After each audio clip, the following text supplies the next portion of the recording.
Okay guys, welcome back. मैं मोहित महेश्वरी स्वागत करता हूँ आपका अपने यूट्यूब चैनल FIS पर। ओके गाइज, हमारा स्टडी का चैनल है। FIS की फॉर्म तो बता दूँ, that is fundamentals institute of studies. मेरे इंस्टीट्यूट का नाम है। चलो कोई बात नहीं, ये बात की बात रही। अब मैं आपको 11th क्लास की दूसरी वीडियोज़ के मैं स्वागत करता हूँ। है क्या चैप्टर का नाम? दूसरा चैप्टर है हमारा relation and function. Guys, relation and function बहुत ईजी है और बहुत इंपॉर्टेंट टॉपिक है, 11th ही नहीं 12th के लिए भी। पहले आपको 11th का बेसिक करना पड़ेगा, तभी आप 12th को पढ़ पाओगे यार। नॉर्मल सी बात है, तो समझदार हो आप लोग, क्योंकि 11th का बेसिक बहुत ज़रूरी है। आपको 11th के अंदर रिलेशंस को बहुत डीपली, बहुत अच्छे से समझना पड़ेगा, तभी आप उसको 12th में कवर अप कर पाओगे। नहीं तो 12th की जो रिलेशन एंड फंक्शंस है वो थोड़ा कॉम्प्लिकेटेड हो जाएगा। तो स्टार्ट करते हैं हम रिलेशन एंड फंक्शन। तो इसके अंदर सबसे पहला जो हमारा टॉपिक है वो है रिलेशन है क्या। रिलेशन समझने से पहले हम पढ़ते हैं कार्टेशियन प्रोडक्ट के बारे में। सबसे पहला टॉपिक हम पढ़ते हैं कार्टेशियन प्रोडक्ट। और प्रोडक्ट तो मेरे को पता है क्या होता है, लेकिन कार्टेशियन के आगे अब नहीं पता। कार्टेशियन का मतलब क्या होता है? कार्टेशियन प्रोडक्ट हमारे पास अभी तक हमने सेट्स पढ़ा है। जिसने सेट नहीं पढ़ा, प्लीज़ गाइज सेट्स वाली वीडियो जरूर देख लेना, तो आपको बहुत अच्छे समझ में आ जाएगा। जिसने सेट्स नहीं पढ़ा, प्लीज़ रिक्वेस्ट करता हूँ सेट्स अच्छे से पढ़ना, तभी समझ में आएगा। कार्टेशियन प्रोडक्ट क्या होता है? जब हम दो सेट्स के बीच में रिलेशंस काउंट करना चाहते हैं, जब हम दो सेट्स के बीच में कोई रिलेशंस काउंट करना चाहते हैं, तो उन रिलेशन, नंबर ऑफ रिलेशंस, जो रिलेशन कैसे कैसे बन सकती हैं, मीन्स उन रिलेशंस को कैसे हम लिख सकते हैं, उनके बीच में कैसे रिलेशंस बन सकती है, that is the Cartesian product. कोई भी दो सेट्स हैं, अगर उनके बीच में कोई रिलेशन है, उस रिलेशन को हम ऑब्जर्व कर रहे हैं, तो वो जो रिलेशन कहलाती है वो कहलाती है कार्टेशियन प्रोडक्ट। फॉर एग्जाम्पल मैं आपसे कह रहा हूँ, एक सेट है A जिसमें कुछ एलिमेंट हैं 1, 2 एंड 3, ठीक है, दैट इज 1, 2, 3। एक सेट A हो गया, और दूसरा सेट हमारा हो गया B जिसमें हमारे सेट मान लेते हैं 7 एंड 8 एलिमेंट्स। ठीक है, हमने क्या ले लिया? दूसरा एलिमेंट 7 एंड 8। नाउ आपको क्या करना है? कार्टेशियन प्रोडक्ट निकालना है A cross B। Cross represent करता है कार्टेशियन प्रोडक्ट को, मीन्स कुल मिला के ये हमें बताएगा A टू B, A की रिलेशन B के साथ कितने तरीके से पॉसिबल है। तो मेन सिंपल सी बात, अगर पहली चीज हम निकालते हैं number of element, number of element in A cross B, means A का कार्टेशियन प्रोडक्ट अगर B के साथ करते हैं, कार्टेशियन प्रोडक्ट दोबारा बता रहा हूं, मीन्स क्या होता है? Total number of relation that can be possible between two sets, that is Cartesian product. तो कितनी पॉसिबल है? इसमें नंबर ऑफ एलिमेंट्स कितने? 3, B में नंबर ऑफ एलिमेंट कितने? 2, तो टोटल नंबर ऑफ रिलेशंस बनेंगी 6। अब how that is possible? Listen, हमारा सेट A है 1, 2, 3 और B सेट है 7 और 8, that is A and that is B। Clear? Now possibilities, क्या मैंने बोला? कार्टेशियन प्रोडक्ट क्या बताता है? ओनली पॉसिबिलिटीज के इन दो सेट्स के अंदर कितनी रिलेशंस पॉसिबल हैं। तो हम उन्हीं पॉसिबिलिटीज को लेते हुए स्टार्ट करते हैं।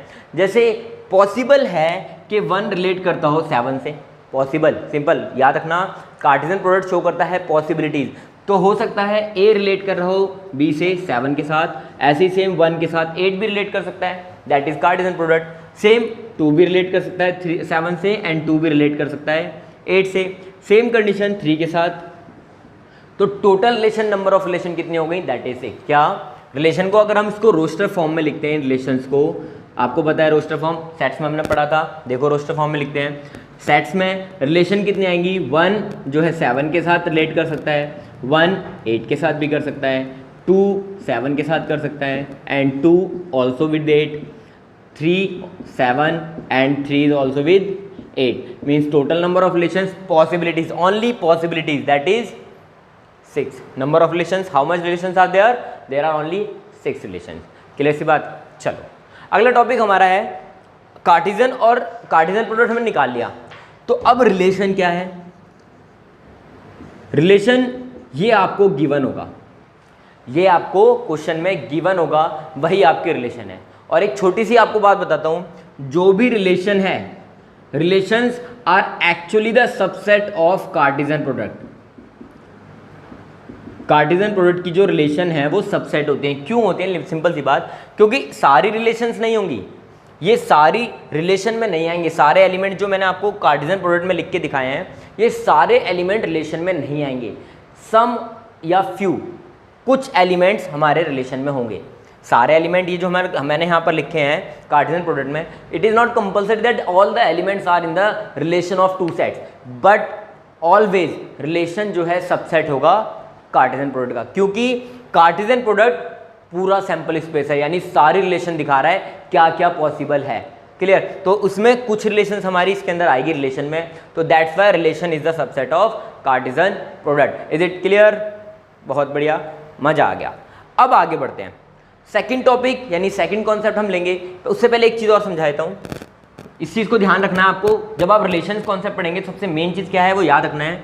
जब भी ऐसा कुछ दिया होगा, मान लेते हैं हमारे को A क्रॉस B में कुछ एलिमेंट आपको पता है x y, ठीक है, ये एक सेट एलिमेंट है आपके पास x y इनके रिलेशन में, तो आपको क्या बताना है? सिंपल सी बात, एक छोटा सा लॉजिक, पहला एलिमेंट पहले वाले सेट से बिलोंग करेगा हमेशा, तो x बिलोंग्स टू A और y बिलोंग्स टू B। यानी जब भी हम कार्टेशियन प्रोडक्ट करेंगे तो कार्टेशियन प्रोडक्ट में रोस्टर फॉर्म में पहला एलिमेंट हमेशा पहले वाले से बिलोंग करेगा, दूसरे वाला एलिमेंट दूसरे वाले से। देखो यही हो रहा है, शायद हो रहा है ना? Very good. अब हम बात क्या कर रहे हैं, अगला जो टॉपिक है हमारा वो है domain and range. Domain and codomain main है, मस्ट क्या हमारा डोमेन एंड कोडोमेन, ठीक है गाइस? तो उसको स्टार्ट करते हैं। Domain is what and codomain is what? Okay listen, domain, तो डोमेन को डिफाइन करता हूं मैं। डोमेन क्या होता है? डोमेन एक ऐसा सेट है, डोमेन एक ऐसा सेट है जिसकी रिलेशन हम ढूंढ रहे हैं। क्या ढूंढ रहे हैं? जिसकी रिलेशन, यानी मैं कुछ पुट कर रहा हूं या कुछ किसी की रिलेशन निकालना चाहता हूं किसी दूसरे के साथ, तो मैंने ए की रिलेशन ढूंढ रहा था बी के साथ। ए क्रॉस बी का मतलब क्या हो गया? ए टू बी की रिलेशन है। यहां पर रिलेशन क्या है? A to B, that is the relation. A to B का मतलब है ए की रिलेशन हम बी के साथ निकाल रहे हैं, तो इसका मतलब जिसकी रिलेशन हम ढूंढ रहे हैं ये हमारा डोमेन है, और जिसके साथ ढूंढ रहे हैं वो हमारा कोडोमेन है। करेक्ट? लॉजिकली सिंपल समझ में आया? जिसकी रिलेशन हम ढूंढ रहे हैं वो डोमेन, और जिसके साथ ढूंढ रहे हैं, को का मतलब होता है साथ, तो जिसके साथ ढूंढ रहे हैं वो कोडोमेन है। सिंपल सी बात समझ में आ गई होगी, डोमेन कोडोमेन क्या होता है। अब बात आती है रेंज की। अब रेंज क्या होता है? रेंज का मतलब है सिंपल सा लॉजिक, डोमेन के एलिमेंट्स जो हमें जो कुछ रेंज जो कोडोमेन के अंदर मिल जाए। मीन्स मान लेते हैं हमारे पास एक सेट है, कुछ अलग से ले लेते हैं, ठीक है, इसके अंदर कुछ एलिमेंट ले लेते हैं 2 3 4, यहाँ लेते हैं 1 2 3 4 5। लिसन, पॉसिबल है रिलेशन के साथ ये एलिमेंट्स ज्वाइंट हो जाते हैं, ठीक है, ये एलिमेंट्स ज्वाइंट हो जाते हैं। अब ये हमारा डोमेन हो गया पूरा, ये हमारा कोडोमेन हो गया। But range is what? The elements which means कुल मिला के जो डोमेन के एलिमेंट कोडोमेन में अटैच हो गए वही एलिमेंट्स रेंज कहलाते हैं। यानी ये जो 3 एलिमेंट्स हैं ये रेंज के एलिमेंट हैं, और ये हमारा कोडोमेन है और ये हमारा डोमेन है। नॉर्मल सी बात, समझ में आ गया होगा? क्लियर हुआ? ओके गाइस, तो इस वीडियो में इतना ही पढ़ते हैं। डोमेन कोडोमेन रेंज आपको क्लियर हो गया होगा। अगली वीडियो में हम डिस्कस करेंगे कुछ फंक्शंस एंड रिलेशंस के बारे में। मीन्स कैसे कैसे फंक्शंस होते हैं, उनका ग्राफ कैसे बनता है, वह कैसा कांस्टेंट फंक्शन बनेगा, कैसे हमारा पॉलिनोमियल होगा, उनका डोमेन क्या होता है, उनका रेंज क्या होता है। ये छोटी छोटी चीज़ें हैं, वो हम नेक्स्ट वीडियो में डिस्कस करेंगे। आज की वीडियो के लिए इतना ही। पसंद आई हो लाइक करना, शेयर करना और